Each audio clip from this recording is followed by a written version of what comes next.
Olá pessoal, sejam muito bem-vindos para mais um vídeo. Hoje eu vou responder juntamente com você as questões de sociologia que foram cobradas no Enem do ano de 2018, tá bom? Fica com o vídeo. Vamos resolver aqui a questão número 51 do Enem 2018. Diz assim: o marco inicial das discussões parlamentares em torno do direito do voto feminino são os debates que antecederam a Constituição de 1824. Muito bem, se inseria ou se não inseria o direito ao voto feminino nessa Constituição. A primeira Constituição do Brasil, a Constituição de 1824, praticamente promulgada, entregue e imposta pelo Dom Pedro, a chamada também aqui no Brasil de Constituição da Mandioca, que não trazia qualquer impedimento ao exercício dos direitos políticos por mulheres. Mas, por outro lado, também não era explicitada quanto à possibilidade desse exercício. Então a lei não dizia que podia e nem que não podia. Não havia expressamente ali no texto nenhum tipo de situação com relação ao voto feminino. Foi somente em 1932, 2 anos antes estabelecido o voto aos 18 anos, que as mulheres obtiveram o direito de votar, o que veio a se concretizar no ano seguinte. Isso ocorreu a partir da aprovação do Código Eleitoral de 32. Então, no Código Eleitoral de 32, nós agora temos aí o direito ao voto feminino. As mulheres agora têm o direito de votar, tá bom? Sufrágio. Disponível em TSE, jusbrasil.com.br, acesso 14 de maio de 2018. Um dos fatores, vamos lá, vamos ver aqui a questão. Um dos fatores que contribuíram para a efetivação da medida mencionada, gente, do que a questão está falando? A questão está falando sobre o direito de voto das mulheres. Quando foi que as mulheres tiveram direito ao voto? O texto disse que esse direito foi colocado para as mulheres em 1932, com a promulgação do novo Código Eleitoral. Disse que havia uma discussão na primeira Constituição do Brasil, em 1824, havia uma ideia de de estender esse direito ao voto das mulheres, mas não foi para frente. Apenas em 1932 é que esse direito acaba sendo estendido para as mulheres. A pergunta é: um dos fatores que contribuíram para a efetivação da medida mencionada, que medida? Direito ao voto feminino. O que contribuiu para esse voto? Primeiro, isso foi uma conquista porque houve uma superação da cultura patriarcal. O patriarcado ficou enfraquecido, o patriarcado acabou declinando e por isso que as mulheres esse direito foi estendido às mulheres? Não. Letra B. Por causa da influência do protestantismo, das igrejas protestantes, era uma bandeira das igrejas protestantes que as mulheres ganhassem todo esse protagonismo? Não, não era. Inclusive, eu posso associar aqui a questão do protestantismo com uma cultura do patriarcado, a ideia da mulher submissa. Letra C. Por causa da pressão do governo revolucionário, ou seja, quando Getúlio Vargas assume o poder, na década de 30, 1930, é uma das bandeiras daquele grupo revolucionário estender o direito ao voto das mulheres? É uma prerrogativa dele? Não, definitivamente. Letra D. Isso acontece porque existe uma fragilidade das oligarquias regionais, ou seja, os grupos que comandavam os estados, os grupos que mandavam em cada ente da federação, foram eles que contribuíram para isso? Ou letra E, uma campanha de extensão da cidadania, uma questão de movimentos sociais, movimentos pressionando para que houvesse uma extensão desse voto às mulheres? O que você acha? Alternativa correta, a letra E, uma forte campanha de extensão da cidadania.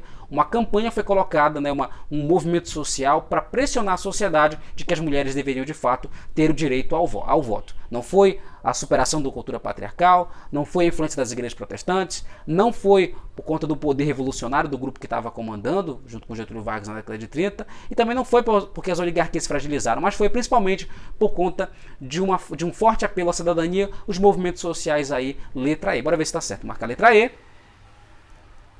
Verificar a resposta. Alternativa correta, letra E. Bora para a próxima. A poetisa Emília Freitas subiu a um palanque, nervosa, pedindo desculpas por não possuir títulos nem conhecimentos. Mas orgulhosa, ofereceu a sua pena que, sem ser hábil, é, em compensação, guiada pelo poder da vontade. Maria Tomásia pronunciava orações que levantavam os ouvintes. A escritora Francisca Clotilde arrebatava, declamando seus poemas.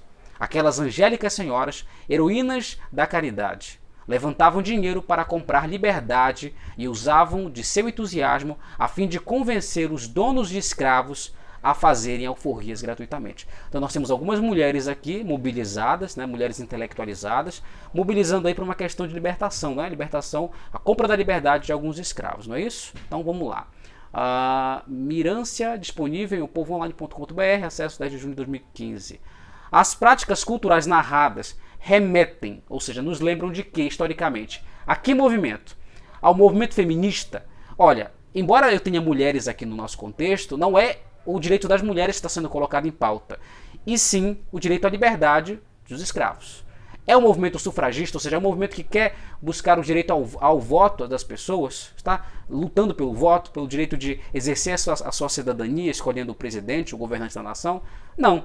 Esse contexto nos mostra um viés socialista, né, onde eu tenho os meios de produção, o Estado se apropriando ali dos meios de produção, sendo detentor dos meios de produção? Não. Eu tenho um viés republicano, né, no sentido de que a coisa pública agora pertence ao povo, ou eu tenho um forte apelo ao movimento abolicionista? A alternativa correta, letra E. Essas práticas aí nos remetem ao movimento absolutista, abolicionista, perdão, ao movimento abolicionista. E, vamos marcar, verificar a resposta. A alternativa está correta. Bora para a próxima. Outra questão. A situação demográfica de Israel é muito particular. Desde 1967, a esquerda sionista afirma que Israel deveria se desfazer rapidamente da Cisjordânia e da faixa de Gaza, argumentando a partir de uma lógica demográfica aparentemente inexorável. Devido à taxa de nascimento árabe ser mais elevada, a anexação dos territórios palestinos, formal ou informal, acarretaria dentro de uma ou duas gerações uma maioria árabe entre Rio e o Mar. Então, a questão está nos dizendo aqui que Israel deveria se abster de tentar anexar a Cisjordânia e a faixa de Gaza ao seu território. Deveria deixar para lá, porque a longo prazo nós terá nessa área aí mais muçulmanos, mais árabes do que efetivamente a maioria judia. Então é melhor deixar de lado, melhor não lutar para a anexação desse território. Então, Deman, Israel, a crise próxima. História, número 2, julho e dezembro de 2014. É uma questão aqui interdisciplinar. A preocupação apresentada no texto revela um aspecto da condução política desse Estado identificado ao... Muito bem. A preocupação apresentada no texto revela um aspecto da condução política desse Estado identificado a quê? Identificado a abdicação da interferência militar no conflito local?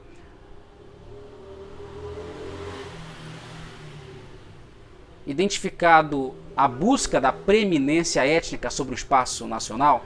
Letra C. Letra C. Admissão da participação proativa em blocos regionais? Letra D. Ao rompimento com os interesses geopolíticos das potências globais? Letra E. Letra E. Ao compromisso com as resoluções emanadas dos organismos internacionais? Gente, a letra B.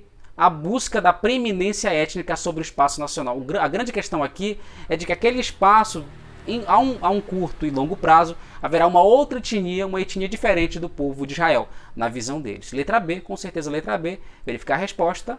Alternativa correta, né? A busca da preeminência étnica sobre o espaço nacional. Bora para a próxima questão. No início da década de 90, dois biólogos importantes, Heffer e Robson, produziram um modelo largamente aceito de produção sustentável, que previa quantos indivíduos de cada espécie poderiam ser caçados de forma sustentável baseado nas suas taxas de reprodução. Então eles criaram um modelo, olha, esse aqui deve ser o número de indivíduos que devem ser caçados. Tudo bem, criaram um modelo aí para caçar.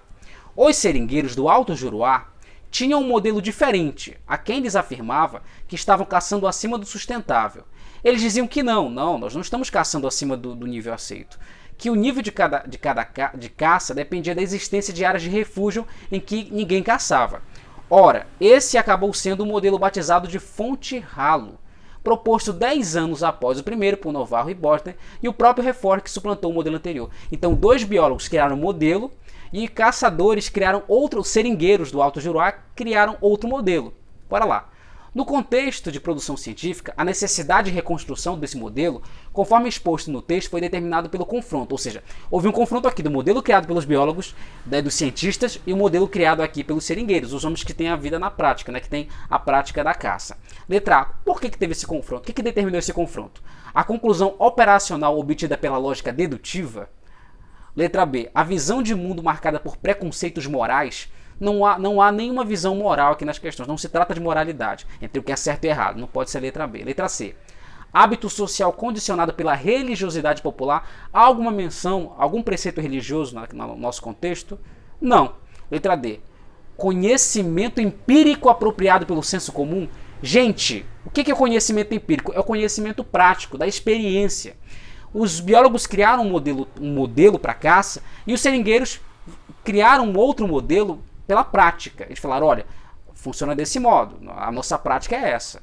Então, houve um embate do conhecimento empírico apropriado pelo senso comum?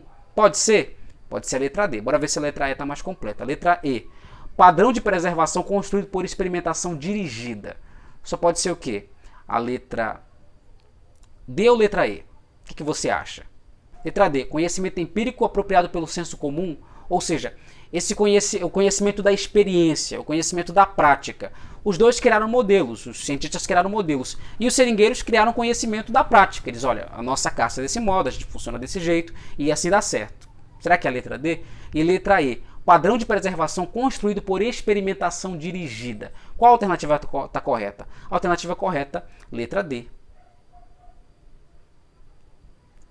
Muito bem. A alternativa correta, letra B. Houve conhecimento empírico aqui apropriado pelo senso comum, tá bom? Alternativa correta, letra D. Bora para a próxima.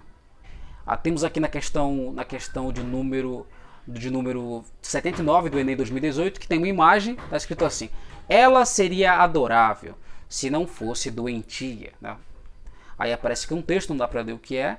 Ela está deitada no sofá, tá com uma posição, ao que parece, procurando conforto.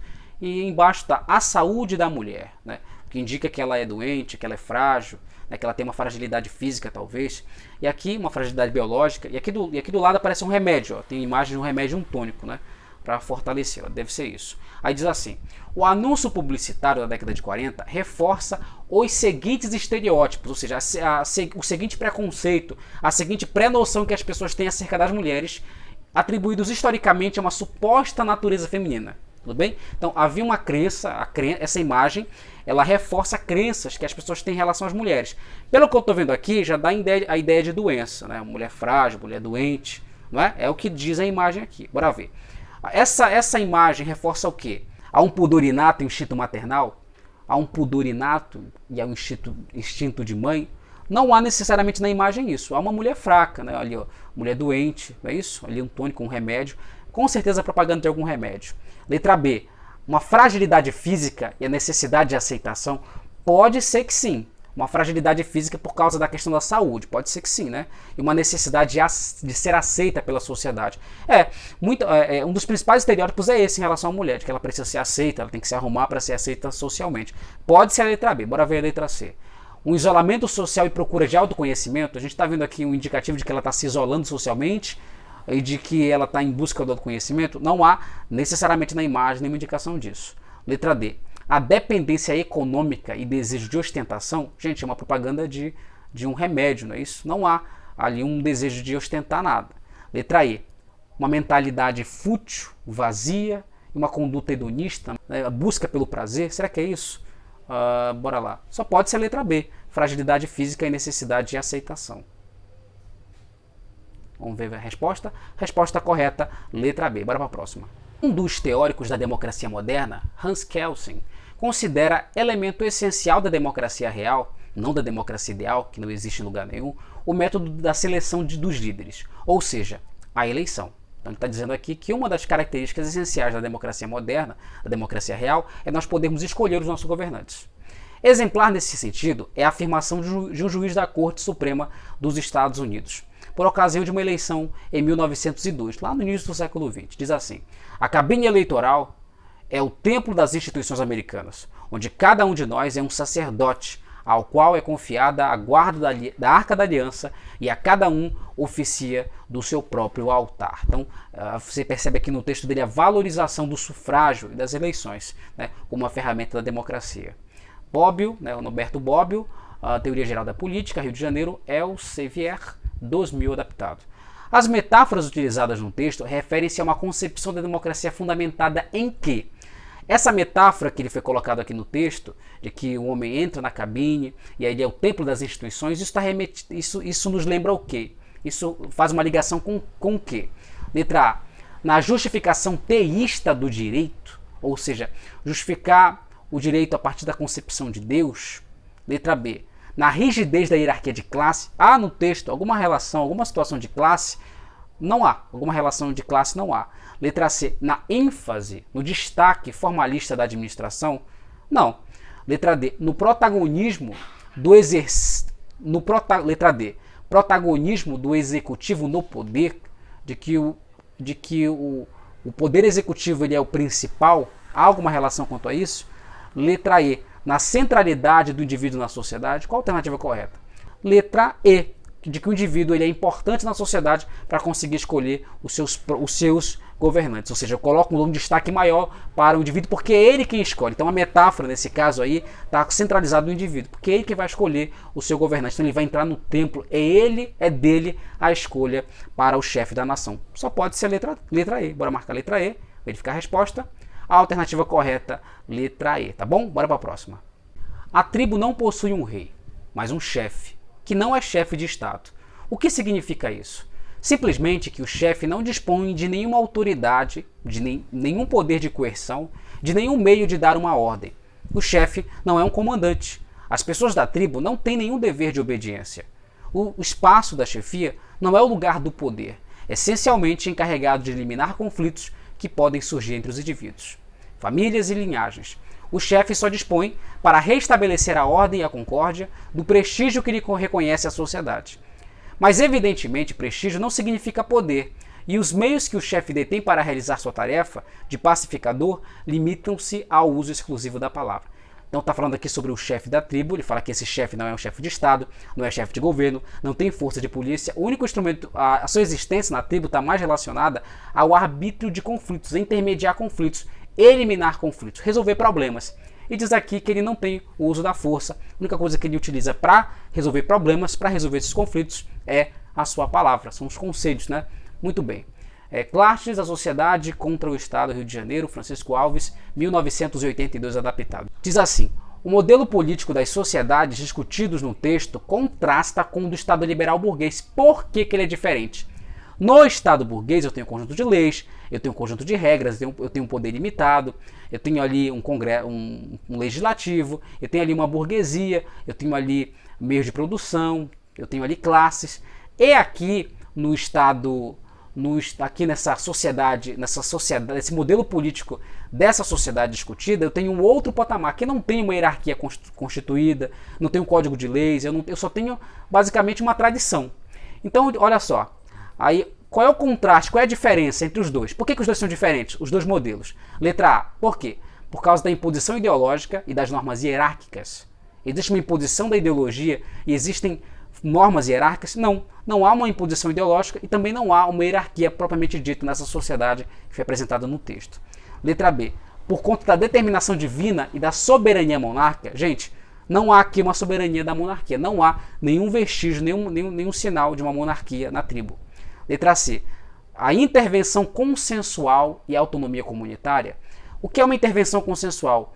O chefe, ele intervém e a partir do acordo entre as partes resolve esse problema? Sim. E eu tenho uma autonomia da comunidade, a comunidade é autônoma. Existe uma autonomia das pessoas de fazer aquilo que elas querem, aquilo que elas acham correta? Com toda certeza. Ao que parece, a alternativa correta seria a letra C. Bora para a letra D.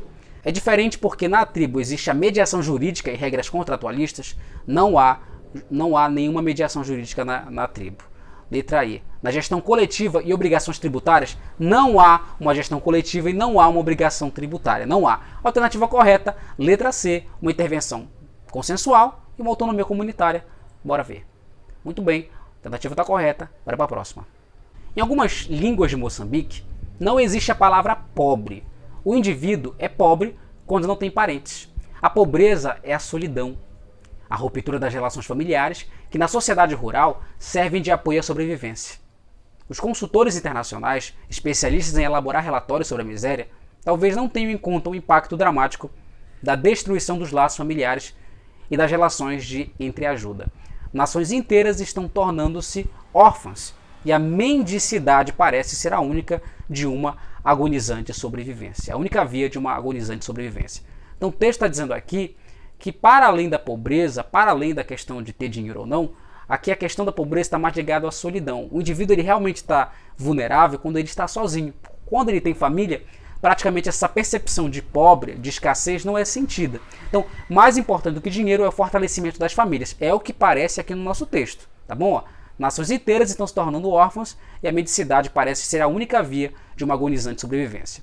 Couto, e se Obama fosse africano? E outras intervenções. Portugal, Caminho 2009, adaptado. Em uma leitura que extrapola a esfera econômica para além da economia, como ele colocou no texto, para além da noção de pobreza e riqueza, o autor associa o aumento da pobreza, o acirramento da pobreza a...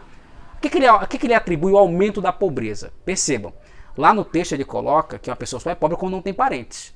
Não é? Então, as famílias fortalecidas, a pobreza é menos sentida. É o que diz o nosso texto. Então, a que o autor atribui esse aumento da pobreza? Letra A. A afirmação das origens ancestrais. No texto nós temos algum indicativo disso? Uma afirmação, por conta dessa afirmação das origens ancestrais, vai aumentar a pobreza? Não há isso no texto. Letra B. A fragilização das redes de sociabilidade. Ao que parece sim. Por quê? Quais são as redes de sociabilidade? São as famílias. Na medida que as famílias são fragilizadas, essa noção de pobreza vai aumentando? Vai. Então, ao que parece é a letra B. Estou falando aqui das famílias. Houve uma fragilidade das redes de sociabilidade, ou seja, das famílias. Letra C. A padronização das políticas educacionais, não há nenhum indicativo disso no texto. Letra D. A fragmentação das propriedades agrícolas, não há nenhum resquício disso no texto. Letra E. A globalização das tecnologias de comunicação, pode até que ser, gente, que alguma dessas alternativas realmente aumente a pobreza, mas no texto especificamente o autor está dizendo que essa pobreza aumentou por conta da fragilização das famílias, ou seja, por conta da fragilização das redes de sociabilidade. Letra correta, letra B, bora ver? Vamos marcar aqui, verificar a resposta. A alternativa correta, letra B. Ok, pessoal, muito obrigado por ter assistido a mais esse vídeo. Se você gostou, se esse vídeo foi útil para você, eu peço para que você se inscreva aqui no canal, comenta aqui embaixo alguma coisa, compartilhe o vídeo com todos os seus amigos, tá bom? Muito obrigado, até a próxima, tchau!